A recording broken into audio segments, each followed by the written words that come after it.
Hello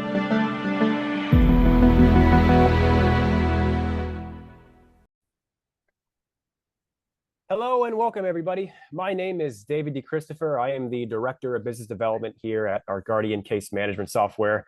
Um, we want to just That welcome everybody on the the call here warning today. just said to limit Kim, contact I and will blah go blah blah. ahead Not and let you introduce yourself.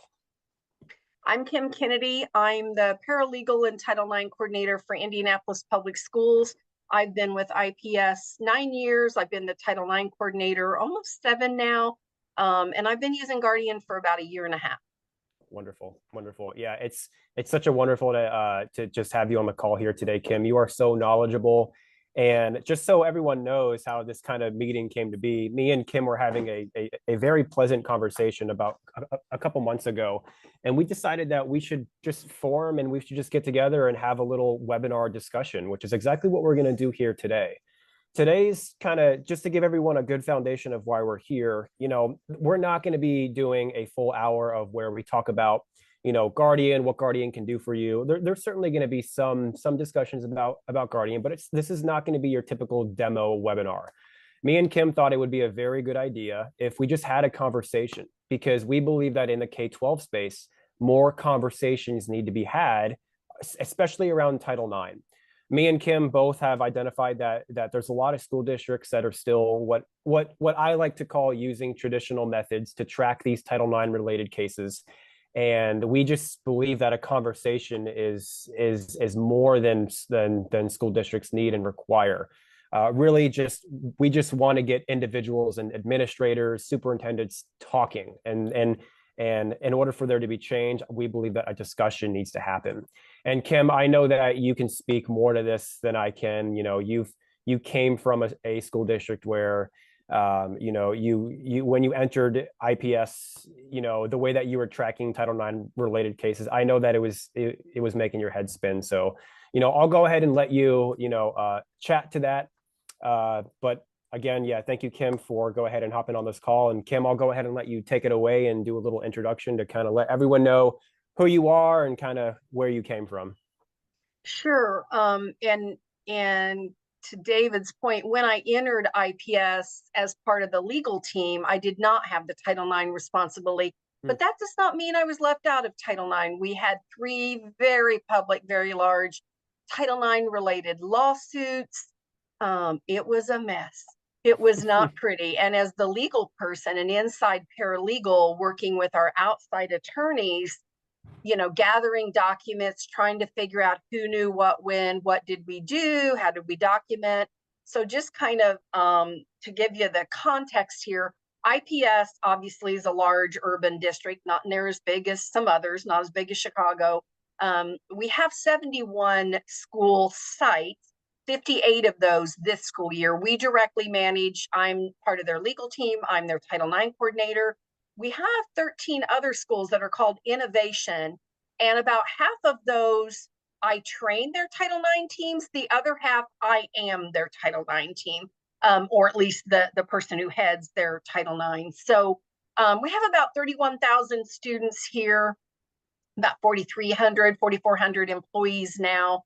Obviously, so we had some Title IX. Most of the what I call the really bad was related to students. We had a student on student sexual assault that, wow, we mishandled here. It happened before I came on board, but it was in litigation. And we had what everybody in K-12 hates, a staff-student inappropriate relationship where the male staff member had been arrested and had sex with a student. And then we had a very serious case of LGBTQ plus harassment and discrimination, where the young man experiencing that behavior over an extended period, it had been completely bungled by the school. This was several years ago. And he finally brought a stun gun to school and discharged it into a group of students that were harassing him. He and his mom were on Oprah at one point. So we were sort of famous in all the ways that K-12 does not want to be. So as a legal person looking at that, I kind of joke and say, when those of us in K-12 kind of say, how did you come to the Title IX work? How are you doing what you do? And, why are you there? What's your background? Yes, I have a legal background. Yes, I used to be, I say in my prior life before I got the legal study degree, I was also a school-based guidance director. And so how I got here doing this work, not at IPS per se, but the Title IX work is I just kept telling top folks we were doing it wrong. We were breaking the law. We weren't serving students well. Legally, I couldn't find the documentation Mm. and the history to be able to defend ourselves in lawsuits. And one of those in particular really cost us. It cost us in community perceptions, parent perceptions, killed us in the media. We ended up paying a female student $500,000. We paid her legal fees. We paid our legal fees. It was disastrous. And at that point, um, I was thinking about leaving IPS. I didn't want to stay in the midst of that kind of mess. And I kind of joke with, he was then our HR attorney. He's now our general counsel. You know, he was offering me herbal, this will help relax you kind of tea. No, wasn't getting it. So, you know, the joke is I came to the Title IX work because I said we weren't doing it correctly. We weren't Mm. documenting well. I was telling internal people that the documentation, the history, the understanding of who knew what when, what did you do about it? What, you know, where is that meeting documented? That we didn't have the documentation we needed. We weren't able to defend ourselves. But when that one matter, the staff student inappropriate relationship was also improperly reported to our insurer under our sexual abuse, sexual misconduct that all K-12s carry, either part as part of your general liability. Our insurer refused to cover us, so that was out of pocket. And I don't Mm. care what size K-12 district you are, that cost us a little over $900,000, and we didn't have it.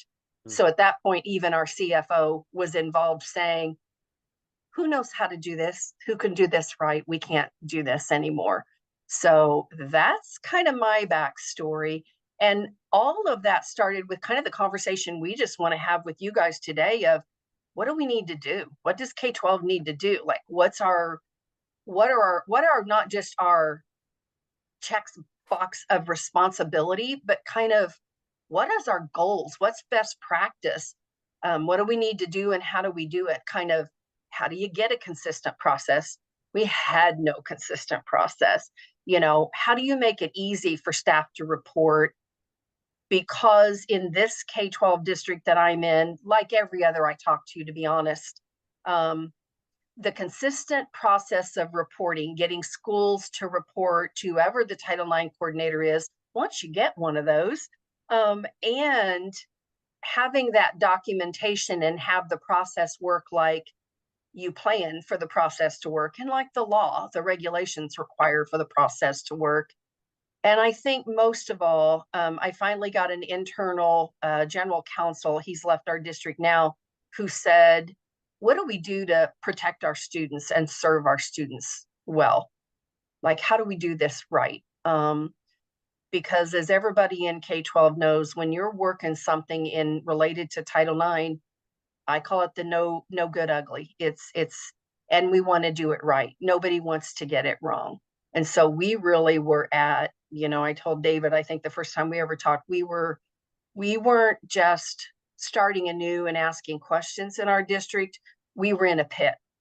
Yeah. We had to claw ourselves out of Right. there and really right the ship. So that's just kind of what we wanted to discuss with everybody today. How do we do that? What does that look like?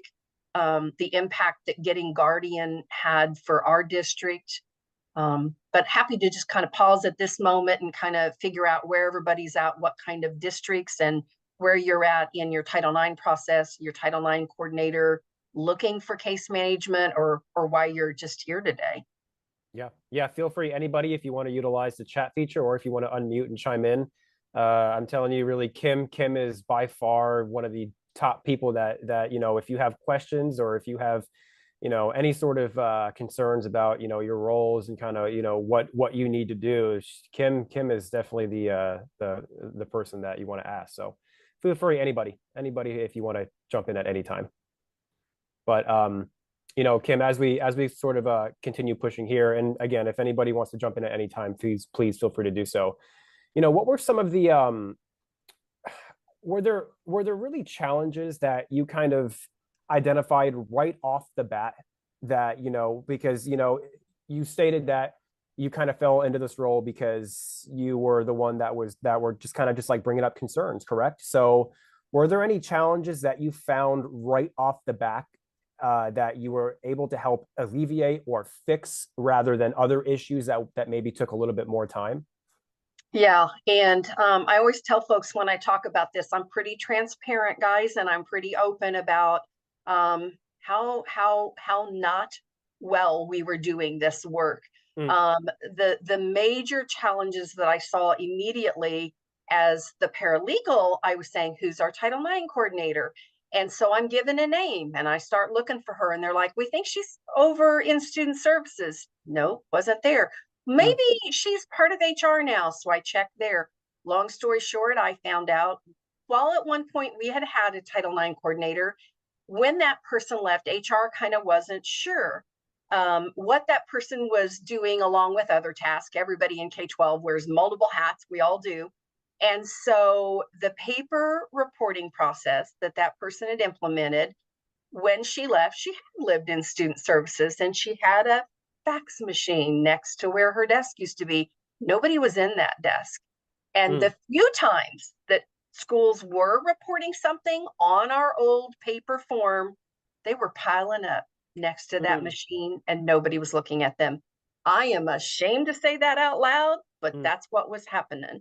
So we knew the paper form, not just, okay, well, clearly we need a Title IX coordinator. By the way, the law says you have to have one of those.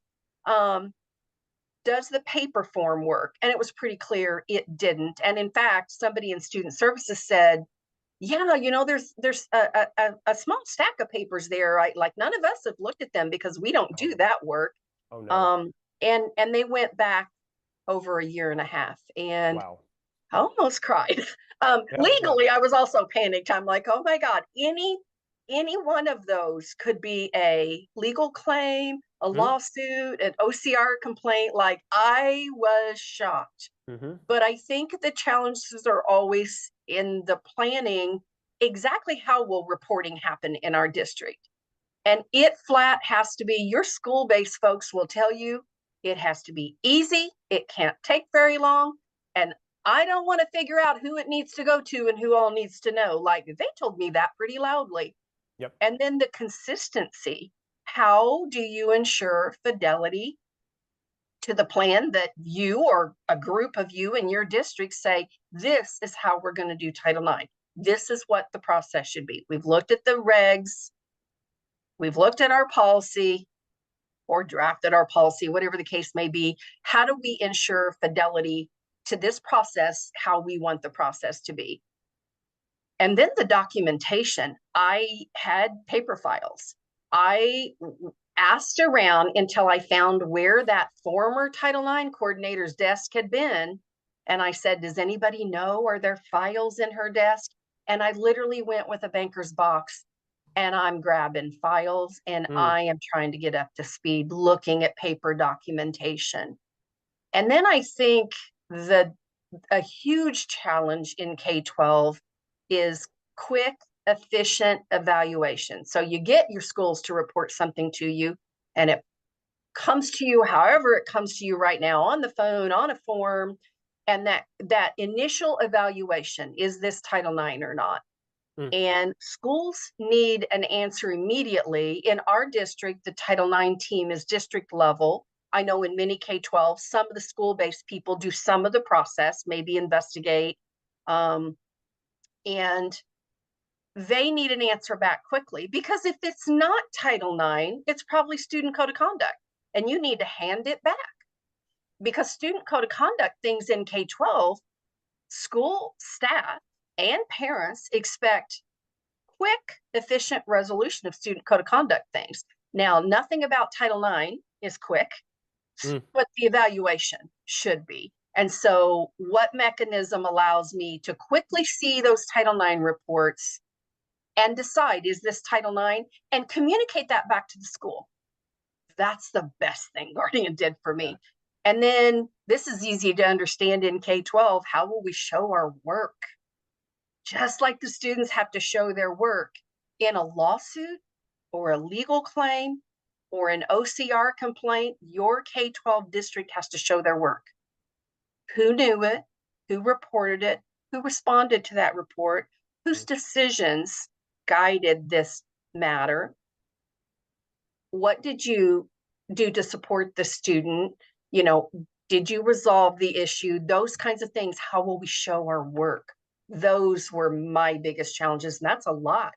Yeah. Planning, consistency, fidelity, documentation, efficient processing, and then being able to, honestly, that last point, we're talking about your defense, because Yeah. you should always assume you might have to defend, Right. you might have to explain, you might have to show your work.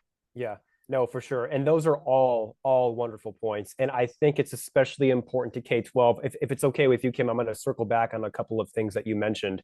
One of the first things that you mentioned was how will reporting happen? And with K-12 right now, I have conversations with administrators in K-12 daily, and it's different. It's really different, but typically most K-12s are still using what I like to call traditional methods, and that still accounts for the reporting process. So either they have like a fillable PDF, or maybe I mean that's like advanced for some K2 for some K-12 school districts. Yep. But one of the most uh, alarming things that I hear, and it's interesting the way that this is formatted, because I'll have a conversation with someone maybe who's a Title IX coordinator, and they say, well, we just don't receive a lot of Title IX complaints, so we're good. To me, that raises a big red flag, because the reporting should come easy, right? It should be easy enough for an individual, whether it's a student, a parent, or maybe even an employee, to be able to submit a report. If you're not receiving Title IX reports, no school district is perfect 100% of the time. You know, Correct me if I'm wrong, Kim, but you're just going to receive Title IX reports, and maybe they're Title IX, maybe they're not. But if you're not receiving reports, maybe that means that the reporting process isn't exactly ideal for the school district that you're working with. Correct? Absolutely. I Yeah. think the point at the heart of what you're saying, and what I've seen for several years now in K-12, I mentor a couple of Title IX coordinators in other districts. Both happen to be smaller than mine. But when the K-12 coordinator, Title IX coordinator, or K-12 district saying, we just don't get many. Yeah. We're talking everything that's teen dating violence. We're Right. talking everything about pregnancy accommodations. We're talking everything or many things related to LGBTQ plus, and we're talking sexual harassment, gender harassment, stalking based on a relationship, dating relationship, or intimate relationship. Between your staffs and student, if you're not getting reports, you're wrong right out of the gate. Right. Or the people that know about those things, any of those things, are saying, oh, I don't think it is. Mm. But the federal law says that a trained Title IX coordinator has to make that decision. Mm. That's why I get several hundred reports a year, and 3/4 of them are not Title IX. But I still want to get all the reports. For sure. I Yeah. want them in K-12. We have a butt smacking issue. Butt smacking, butt smacking, butt smacking. Not Title IX. And some of those come to me as Title IX, and they'll say, but he's done it several days now. He's done it to several girls. Okay, still student code of conduct. But if any parent says my child was sexually harassed, their butt was grabbed, things were happening to her and nothing, the school or the school district did nothing, the fact that the report came to you and that you evaluated it and you decided it wasn't Title IX, and you said back to the school, handle this under student code of conduct, that in legal terms, I'll put back on my legal hat, that is your proof that you were not deliberately indifferent. One of the in K-12 early on, one of the easiest things to bring a claim against a K-12 district was to say you were deliberately indifferent to the thing that happened. Mm. And unless you're doing some of what we just talked about, unless you're getting the report, and you do some things, even if that thing is evaluate the information and make a determination that it's not Title IX, that's proof that you weren't deliberately indifferent. If Right. nobody knows who was told, and if nobody documents who made that decision of whether it was Title IX or not, then you are easily held accountable for being deliberately indifferent. So, yeah, I think the no reports thing, I don't believe it. I never believed it.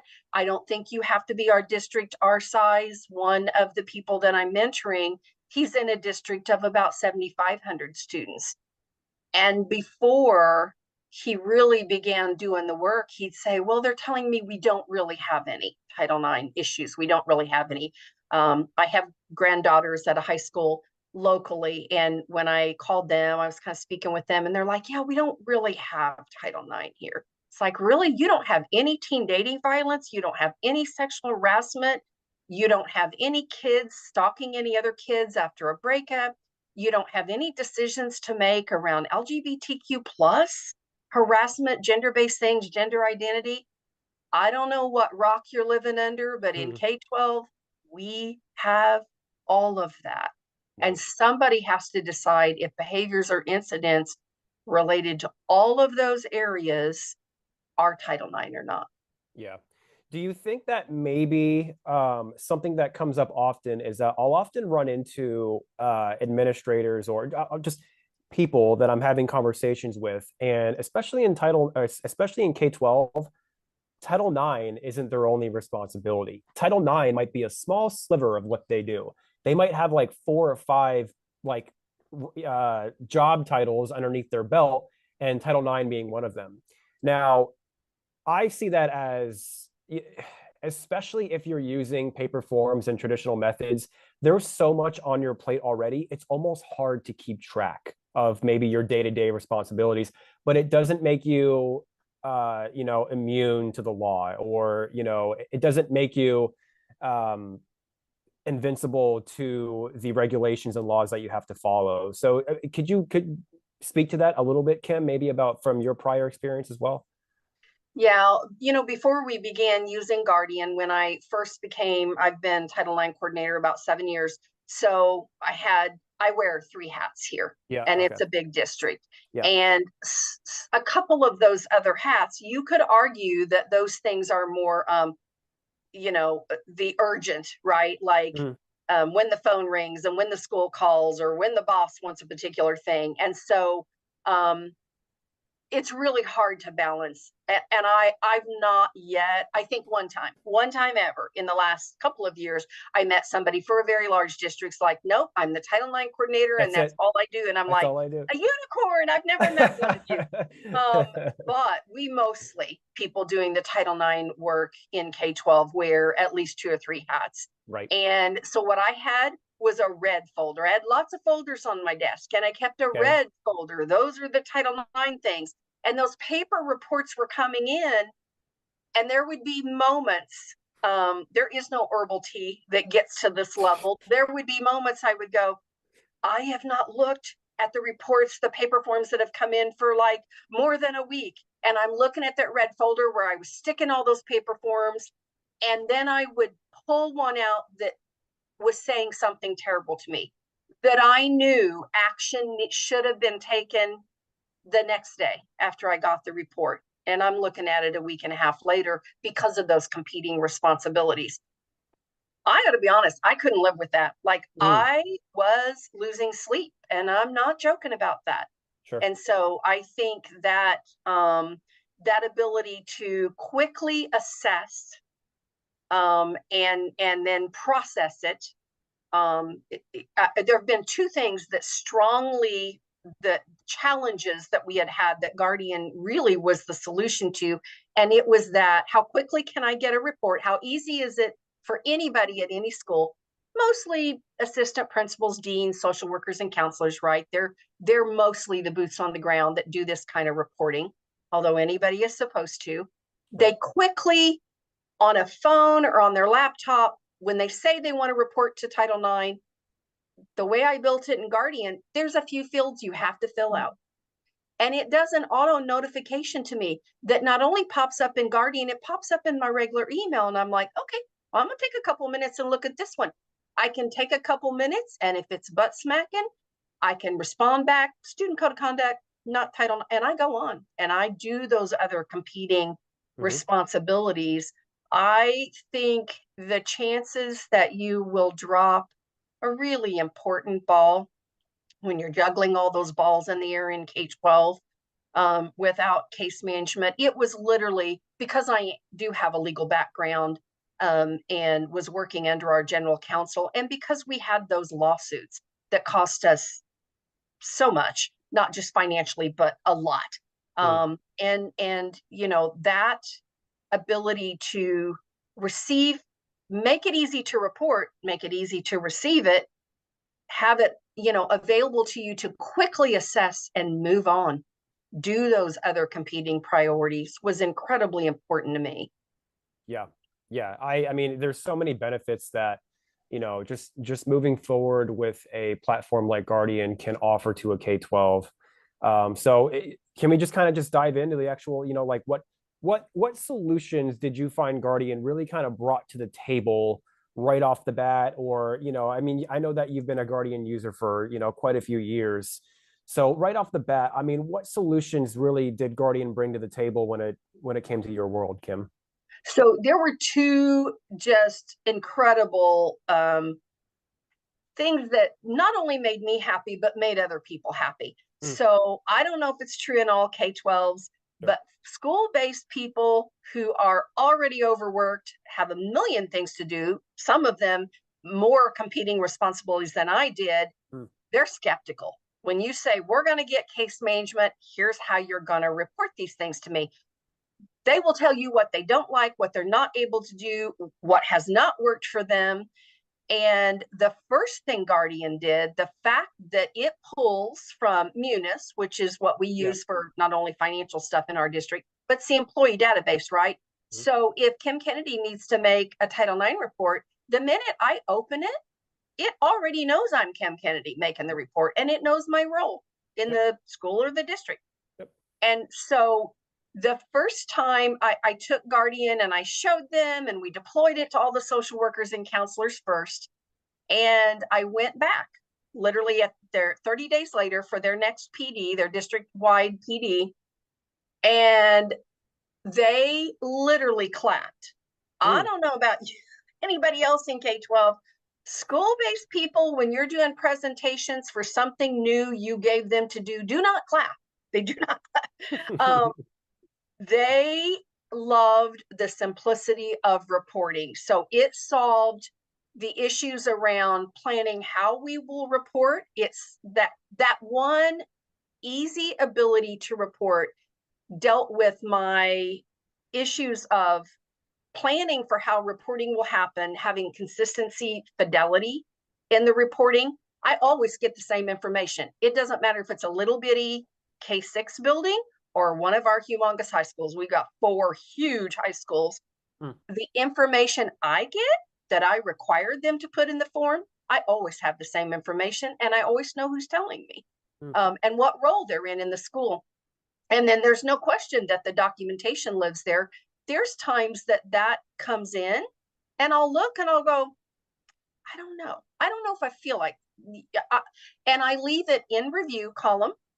And the next day or that afternoon, I look at it with fresh eyes and go, yeah, this is really student code of conduct. I really don't need to pick this up in Title IX. So it knocked out 3 of our challenges, making reporting easy. If the school-based people like it, it's a win-win because they're the people telling me the things. And if they don't like the mechanism or the process by which they're supposed to tell me those things, then we're a failure right out of the gate. And Guardian for us solved that. Our social workers have it on their phones. They have district phones. They have it on their phones and their laptops. And the first thing they said month after month is, because it pulls from Power Schools, which is our SIS, our student information system. When you start typing the kid's name, maybe there's 5 Kim Kennedys, but it populates all of those with middle initial, and you just click the one that's the right kid. and then instantly the grade level, the age, and then all you really have to do on your own is tell me about the thing that happened. Yeah. Um, but the rest of that allows them to easily report to me, and it allows me to quickly make an evaluation. I keep Guardian open on one of my screens all day long, and I do all the things I have to do. And in between times, I will glance over at that screen, and everything that comes in says pending. It means nobody's looked at this yet. Pay attention to me. I can look at that, evaluate it, and respond back to that school. I do not have to pick up a phone. I do not fill out anything on a paper. I send an email and I change where it lives in Guardian, and I'm done. That was huge from their point of view and from my point of view. And then I think the fact that there's one place where all the things live. I jokingly say, if I get hit by a Mack truck tomorrow, somebody else can step in and the Title IX work will go on just like it's going on now. Right. Yeah. And before, when that prior person had left, literally we stopped doing the work because nobody else knew what she was doing or how she was doing it. That's a little terrifying. And that's the thing. It's almost like, the reporting, if you're still using paper forms in Excel and Google Drives, and there can be some turnover, and especially in the Title IX world. If there's turnover, you're really hoping that that current investigator has a very precise process in place. They've been thorough, because if not, whoever is going to be hired on next is going to be they're just going to come into just an already difficult position to be in. But now you're having to do all this extra work because the previous investigator maybe wasn't thorough with their work. And that could maybe even potentially come back down to you, because that case may be still being investigated, or there may still be some steps involved in that case. So really, it's about not only setting yourself up for success, it's setting the school districts up for success. But going back to what you mentioned, Kim, it's almost like an all hands on deck approach. Yes, you want to make the school district compliant, you want to make the investigators happy, but down to the school level, there's going to be school level administrators and users within the Guardian platform. You want to make their lives easier, and you want to make them just as happy as you are. So I'm glad that you mentioned that it's really an all hands on deck approach when it comes to, not only making your lives easier and more compliant from the district level down to the school level. If you could share, Kim, what use cases has IPS really expanded their Guardian platform out? So everyone that's maybe not familiar with Guardian, Guardian was designed to be able to be used by any department that wants to utilize it. So while we're focusing on Title IX, you could use Guardian to really track cases from any department that you would really want to. It's that configurable. And Kim, I know that you've kind of broaden your reach when it comes to the use cases that you have living within Guardian. So do you mind just kind of sharing that section? Yeah, in Indiana, you report to child services by calling the 800 number locally in county by county. But in Guardian, we built out the simple report where somebody, because you have to prove you did that. There's a high bar for those of us that work in K-12, whatever state you're in, whatever mechanism reporting, you have to show that you meet your mandatory reporting requirements. And so DCS, or Division of Child Services Reporting, lives in Guardian. And yes, you still call the 800 number, but you're recording that today Kim made the report about what so-and-so the child disclosed to me, and it's screened in or it's screened out, which lets school-based people know if there's other supports that this child needs, right? We're using it for our behavioral intervention team. In fact, it is the mechanism where schools say, we've got this really concerning kiddo. They were in a mental health facility, they've been released, but wow, the behavior they're exhibiting, and another child was hurt. We want to trigger the behavioral intervention team. So because of the auto notification built in here, that's a team of 7 people.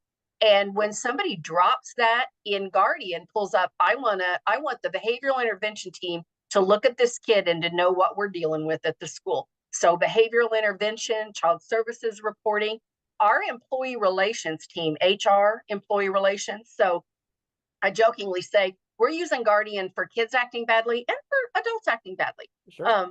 So employee relations team, when a school administrator receives a concerning report or wants HR to be aware of a concerning behavior, serious performance issues, um, any bad thing that an adult working in K-12 can do, they report that under the employee relations form. And only that team sees that. I don't ever see the employee relations stuff. And then obviously the Title IX.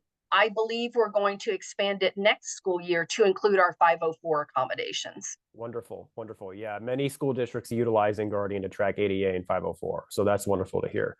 Yeah, that's amazing, Kim, and that's really the goal because yes, we're talking about Title IX, but we could broaden this conversation and we could talk about any department within a school district. They're all using different systems, Google Drive, spreadsheets, and they need it just as much as the next department.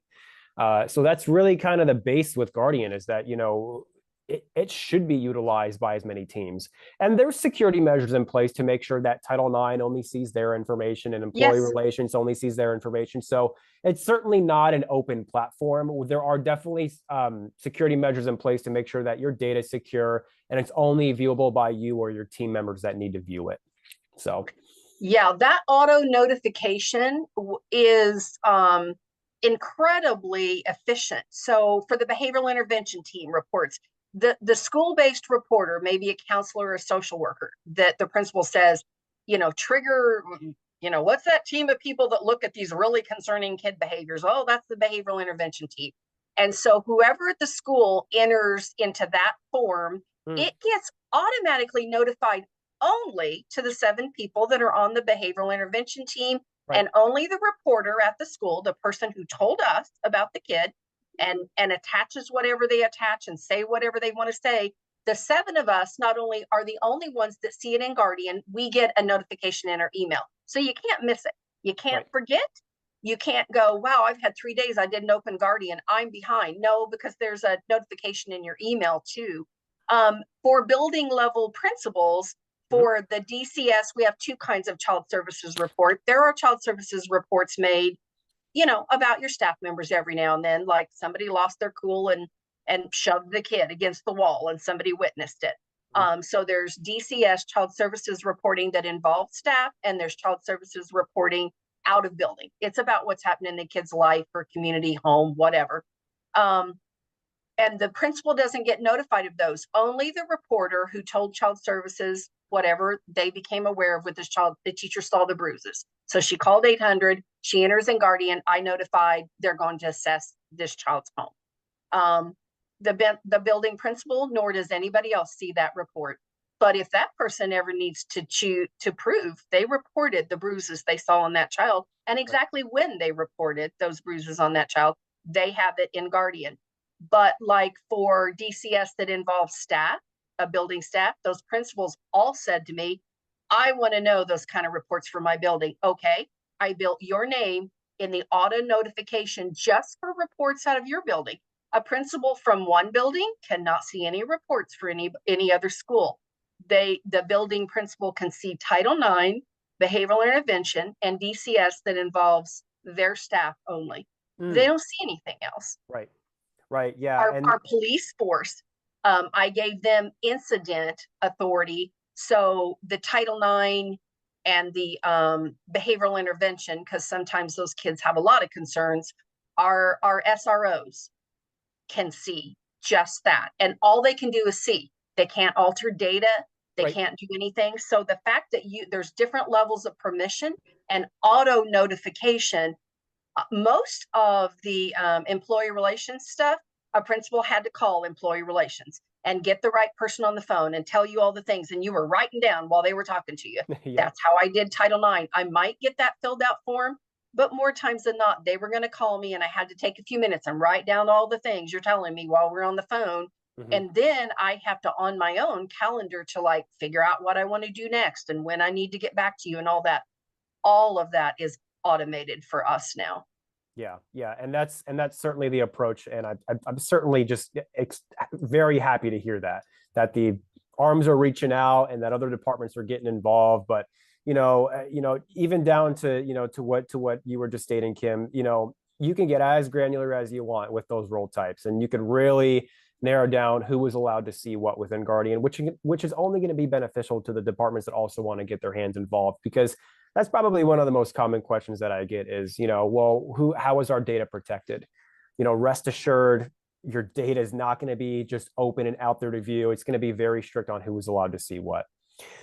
Kim, do you think that it might be a good idea for maybe, I believe that you had requested if you could share some of your information, maybe share your screen and Yeah, maybe if I give, can do I have the ability on this to do screen share? I I think I'm can, also an owner. Let me see here if I can. let me know if I need to, actually, I can just make you host as well, I believe, or just give you permission to share. I think if, I think it's working. You guys there you can let go. me know if you see. So what I'm showing you right now is an example from just a day or two ago of an email response back. So I got a Title IX report. Easily they reported it to me, but everything I need to know wasn't quite there. You can see that I CC'd my deputy coordinator, Rachel Stevens. The report number is there, and I say, hey, I need to know some more things before I determine what this is. And literally that took me 1 minute, 2 minutes, and I hit send, and it's in pending response from the school. So weekly, I don't have to remember who I need to hear back from. I can instantly, by the column in Guardian that something is in, I know exactly where it is in the process. And in fact, I can assign to my deputy coordinator, I can look in the column that says, let me see if I can stop sharing that one. And I want to show you just actually what Guardian looks like for me today. Yeah. Let me know if you Just also a want me minute to here so share. that you Okay. see the columns. The columns are,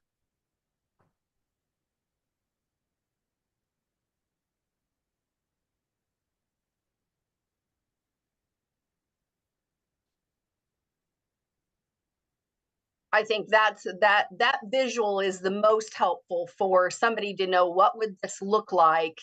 Um, Kim, I'm not sure if you were attempting to share your screen. There we go. Okay. coming up. Nope. Yeah. So we see your desktop view right now. I can always share my screen if you want to, Kim. I can always pull up like a demonstration site if you want. Let If that me might be give me easier. just a minute if I Okay. can. There it is. I had too many screens open. I shouldn't have had We'll so many get things there. open while we were That's having this okay. conversation. That's okay. We'll get there. All right, this is my actual Guardian. And pending that first column that you see, every single time anybody, any role in any school or anywhere in the district for that matter, as they come into me, they would be in pending. I'm caught up. I don't have any to look at. One came in 3 days ago. I'm still reviewing the details. I'm still deciding what to do about it.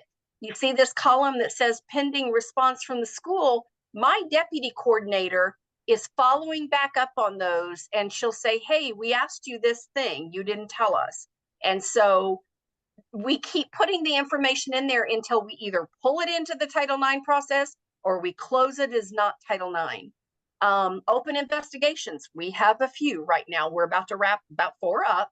And pregnancy accommodations. Honestly, our district and most people in K-12 know that these new proposed regs have really strong language around supporting our pregnant students and making sure that we are legally compliant with the accommodations that they have the right to. Our district needed to work on that. And I started a program for that 2 years ago. Here's where that lives. Anybody in a school who becomes aware that one of our students is pregnant enters her name, which is auto-populated from the student information system. Those cases, I have a person that works just with pregnant students. Look how many pregnant students she's working with right now, 45. So this literally tells me, Alma, how many pregnant girls are you meeting with monthly? Who are you providing accommodation? She makes sure that the school allows them to work virtually for the 6 or 8 weeks they need to be off when they have a baby. She makes sure we're legally compliant, and all of those things to make sure we're doing our reporting mechanism. And I know that right now, without even talking to Alma, she's working with 45 pregnant students. Mm. And then informal resolutions that we have done recently. And we usually will leave them in there for like a year because sometimes informal resolution fails. People act up, people don't follow the stay away agreement, whatever.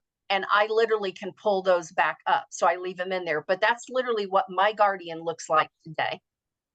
Wonderful. Thank you so much for sharing that, Kim. I really do appreciate it. But as you could all see, that actual workflow screen that Kim was referring to is completely configurable. So kind of going back to the conversation of whether you want to use it for Title IX, whether you want to use it for employee relations, or like Kim states, they're going to expand out and go to ADA and 504. All those steps involved are completely configurable, but really the main goal with Guardian is to just provide a platform for these K-12 institutions, K-12 school districts, no matter the size. Because again, a lot of the school districts that I'm sure, Kim, that you may speak to, that certainly I speak to, we feel like are almost left behind. These traditional methods that these administrators are using. And you know what? It's not always their fault. It may not exactly be your fault, because that just may be the system that was adopted when you were hired on, right? So if you were hired into a school district, they may have already had an Excel spreadsheet worked up, and you've just continued to use that. But a lot of school districts may not even know that Guardian exists. And so our main goal with this conversation is to just get people talking, get the conversation going around administrators, because we really feel that this is a conversation that needs to happen a lot more often. We did want to leave about 10 minutes at the end for any open-ended Q&A. So at this point, Kim, I'm going to thank you so much for your time. It's always a pleasure having a conversation with you. I always thoroughly enjoy our conversations every time we get together. So thank you, thank you, thank you. If anybody has any Q&A feedback for either myself or Kim, please feel free to kind of jump in and, feel free to utilize the chat feature or unmute and go ahead and ask away. But thank you again, Kim. Thank you so much. I really do appreciate it. Yeah, absolutely. I love talking to my colleagues. I call them my people. Anybody else doing this work in K-12, you're my people. I love conversations with them. Love it. Love it. Thank you, Kim.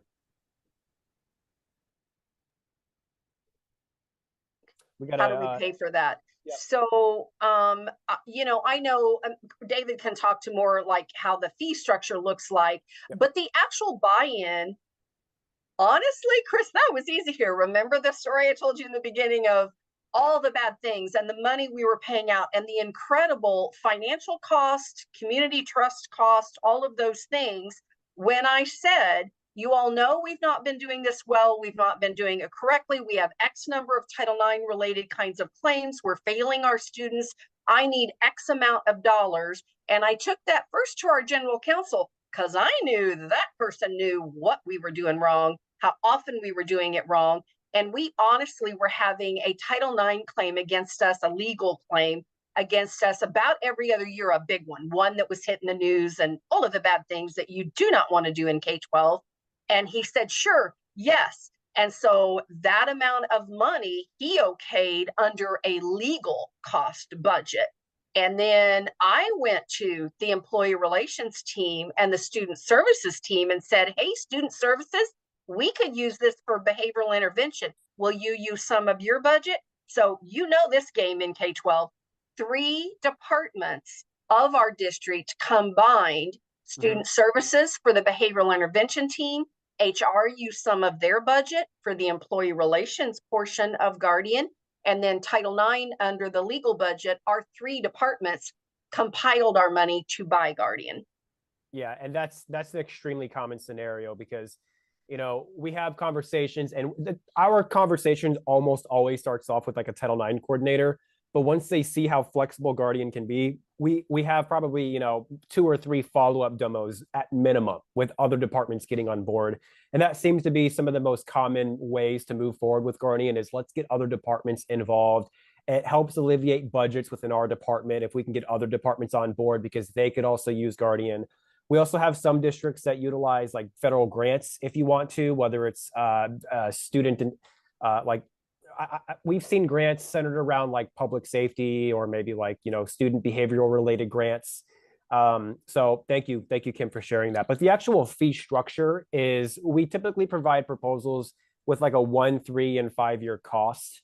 But our actual pricing structure is what we call all in. So it's an all in approach, right? So whether you want to use Guardian for one department or all departments going on across your school district, there's never a change in price. So Kim stated they're thinking about expanding Guardian out to include ADA and 504. We're not going to go back and ask Kim for more money because Kim's already purchased Guardian.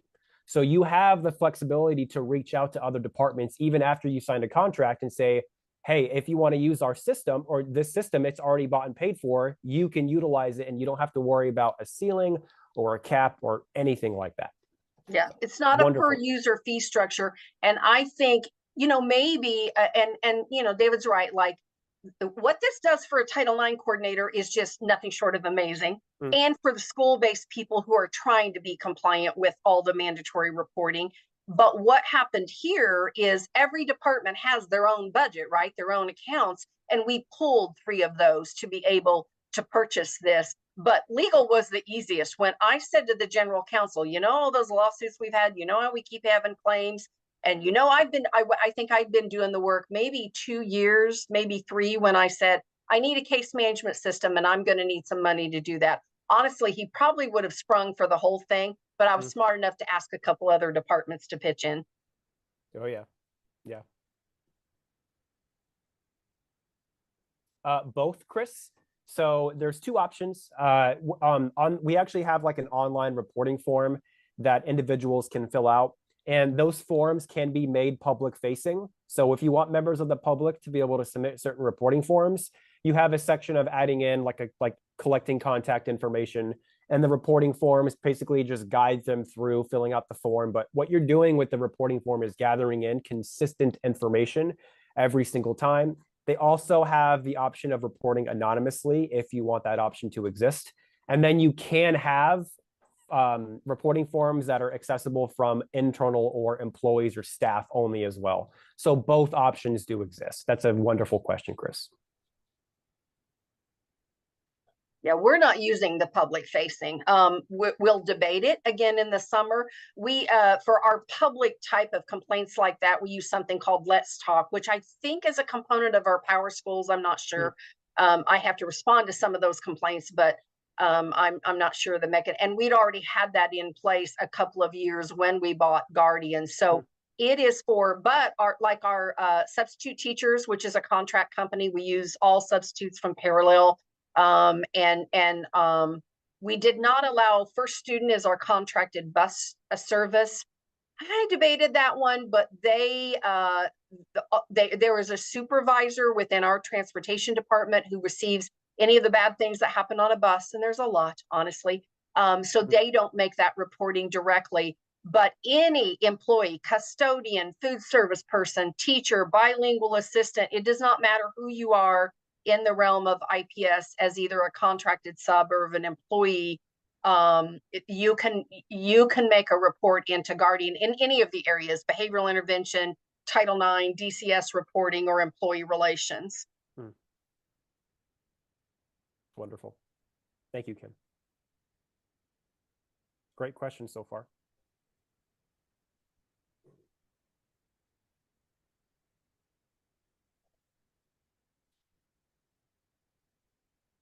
Okay. Well, we are coming up. Thank you, Chris. Thank you for asking the questions. And thank you, Amanda, for the wonderful feedback. As we come up to the top of the hour, I'm going to go ahead and conclude the presentation here. Kim, I know that if you want to share your contact information for anyone else that may have any other questions, please feel free to. But again, thank you, Kim. Thank you so much for doing this today. Again, thank you, everybody that attended. We will be distributing this recording out shortly after here. I will try and get it out to you by the end of the day today. But if you have any questions in regards to the Guardian product, please feel free to reach out to me directly. Kim also did provide her contact information for any follow-up questions regarding Guardian or anything in general. But again, thank you so much, everybody, for attending today's presentation. Thank you so much, Kim. I really do appreciate it. And thank you. And have a great day, everybody, and have a great weekend. Thank you so much. Thank you. Bye.